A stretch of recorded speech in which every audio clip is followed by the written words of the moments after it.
ಕನ್ನಡ ವಿವಿಗೆ ಅನುದಾನ ಕೊಡದಿರುವ ಕೇಂದ್ರ ಸರ್ಕಾರ ರಾಜ್ಯ ಸರ್ಕಾರಕ್ಕೆ ಕನ್ನಡ ವಿವಿಗೆ ಅನುದಾನ ಕೊಡದ ಕೇಂದ್ರ ಸರ್ಕಾರ ರಾಜ್ಯ ಸರ್ಕಾರಕ್ಕೆ ಕದಂಬ ಸೈನ್ಯ ಹೋರಾಟಕ್ಕೆ ಕದಂಬ ಸೈನ್ಯ ಹೋರಾಟಕ್ಕೆ ಕೇಂದ್ರ ಸರ್ಕಾರ ರಾಜ್ಯ ಸರ್ಕಾರ ಕನ್ನಡ ವಿವಿಗೆ ಅನುದಾನ ಕೊಡಲಿ ಕೇಂದ್ರ ಸರ್ಕಾರ ರಾಜ್ಯ ಸರ್ಕಾರ ಕನ್ನಡ ವಿವಿಗೆ ಅನುದಾನ ಕೊಡಲಿ ಕದಂಬ ಸೈನ್ಯ ವಿವಿ ಉಳಿಸಿ ಹೋರಾಟಕ್ಕೆ ಕದಂಬ ಸೈನ್ಯ ವಿವಿ ಉಳಿಸಿ ಹೋರಾಟಕ್ಕೆ ಕರ್ನಾಟಕದ ಎಲ್ಲ ವಿಶ್ವವಿದ್ಯಾಲಯಗಳಿಗೆ ಆರ್ಥಿಕ ಮತ್ತು ಅನುದಾನ ನೀಡಲೇಬೇಕು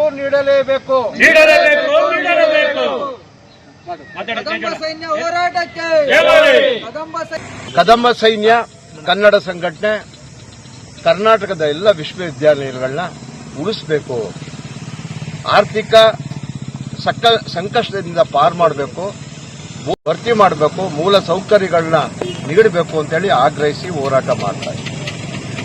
ಈಗ 9-7 ವಿವಿಗಳನ್ನ ಮುಚ್ಚಬೇಕು ಅಂತ ತೀರ್ಮಾನ ಮಾಡಿದ್ರಿ. ಅದು ಬಿಜೆಪಿ ಸರ್ಕಾರದ ಮೇಲೆ ಆರೋಪ ಮಾಡಿದೆ, ಕಾಂಗ್ರೆಸ್ ನಿಮ್ಮ ಮೇಲೆ ಮಾಡ್ತಾರೆ. ಇವೆಲ್ಲ ಬಿಟ್ಬಿಡಿ ದಯಮಾಡಿ. ಬಿಜೆಪಿ ಕಾಂಗ್ರೆಸ್ ದಳ ಆರೋಪ ಪ್ರತ್ಯಾರೋಪ ಮಾಡಿ ಕನ್ನಡಿಗರನ್ನ ಮೂರ್ಖರನ್ನಾಗಿ ಮಾಡಬೇಡಿ ದಯಮಾಡಿ.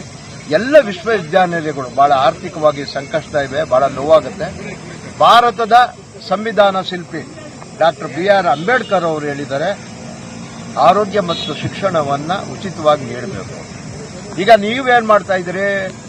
ಶಿಕ್ಷಣವನ್ನ ಉಚಿತವಾಗಿ ನೀಡದೆ ಇದನ್ನು ವ್ಯಾಪಾರೀಕರಣ ಮಾಡೋದಕ್ಕೆ ಉದ್ದೇಶದಿಂದ ಮಾಡ್ತಾ ಇದ್ರಿ, ಮುಚ್ಚುತ್ತಾ ಇದ್ರಿ. ಇದು ನಮ್ಮ ಬಾಬಾ ಸಾಹೇಬ್ ಅಂಬೇಡ್ಕರ್ ಅವರ ಮಾಡಿದಂತ ಘನಘೋರ ಅಪಚಾರ ಆಗಿದೆ ಅಂತೇಳಿ ನಾವು ಕದಂಬ ಸೇನೆ ಆರೋಪ ಮಾಡ್ತಾ ಇದ್ದೀವಿ. ಬಂಧುಗಳೇ, ಅತ್ಯಂತ ಮಾಡಲಿಕ್ಕೆ ಮತ್ತು ಮುಚ್ಚಲಿಕ್ಕೆ ಹೊಟ್ಟಿರ್ತಕ್ಕಂಥದ್ದು ನಮಗೆ ನಾಚಿಕೆ ಆಗ್ತದೆ.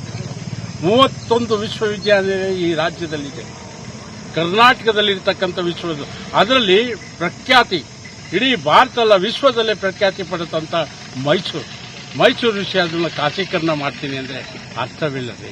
ನಿಜಕ್ಕೂ ಹೇಳಬೇಕು ಅಂದ್ರೆ ಇವತ್ತು ಹೇಳ್ತಾನೆ, ವಿದ್ಯಾರ್ಥಿಗಳು ಇಲ್ಲಿ ಯಾರು ಓದಿದ್ದಾರೆ ಅವರೆಲ್ಲ ಒಂದು ದಿನ ಸಾಂಕೇತಿಕವಾಗಿ ಬನ್ನಿ ಅಂದ್ರೆ ಇಡೀ ಮೈಸೂರು ಮುಚ್ಚೋಯ್ತದೆ. ಇಡೀ ಮೈಸೂರು ಎಲ್ಲಿ ನೋಡಿದ್ರು ಈ ವಿಶ್ವವಿದ್ಯಾಲಯದಲ್ಲಿ ಓದಿರ್ತಕ್ಕಂಥ ವಿದ್ಯಾರ್ಥಿಗಳು ನಮ್ಮ ಅಣ್ಣ ತಮ್ಮದಿರು ಅಕ್ಕ ತಂಗಿರು ಬರ್ತಕ್ಕಂಥ ಪರಿಸ್ಥಿತಿ ಬರ್ತದೆ. ಇಂಥ ಕೆಲಸಕ್ಕೆ ನೀವು ದಯಮಾಡಿ ಹೇಳ್ಬೇಕು, ರಾಜ್ಯ ಸರ್ಕಾರ ದಯಮಾಡಿ ಅದಕ್ಕೆ ಅನುವಾದ ಮಾಡಿಕೊಡ್ಬೇಡಿ.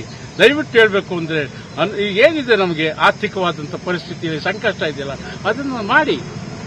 ಖಂಡಿತವಾಗಿ ಬೋಧಕರನ್ನ ನೇಮಕ ಮಾಡಿ ಸ್ವಾಮಿ. ನೀವು ಅದನ್ನು ಬಿಟ್ಬಿಟ್ಟದನ್ನೇ ನೀವು ಯಾವುದೋ ಒಂದಕ್ಕೆ ಭಾಗ್ಯಗಳು ಕೊಡ್ತಾ ಇದ್ದೀರಲ್ಲ, ಆ ಭಾಗ್ಯ ಕೊಡಬೇಡಿ ಅಂತ ನಾನು ಖಂಡಿತ ಹೇಳೋದಿಲ್ಲ.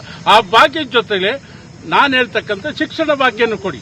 ಈ ಭಾಗ್ಯವನ್ನು ಸೇರಿಸಿಕೊಂಡು ಇವತ್ತು ನಮ್ಮ ಹೋರಾಟಕ್ಕೆ ನಾವು ಹೇಳೋದು ಮುಖ್ಯಮಂತ್ರಿ ಅವರಿಗೆ ಮತ್ತು ರಾಜ್ಯಪಾಲರಿಗೆ ಮನವಿಯನ್ನ ನಮ್ಮ ರಮೇಶ್ ಅವರ ನೇತೃತ್ವದಲ್ಲಿ ಹೋಗ್ತಾ ಇದೆ.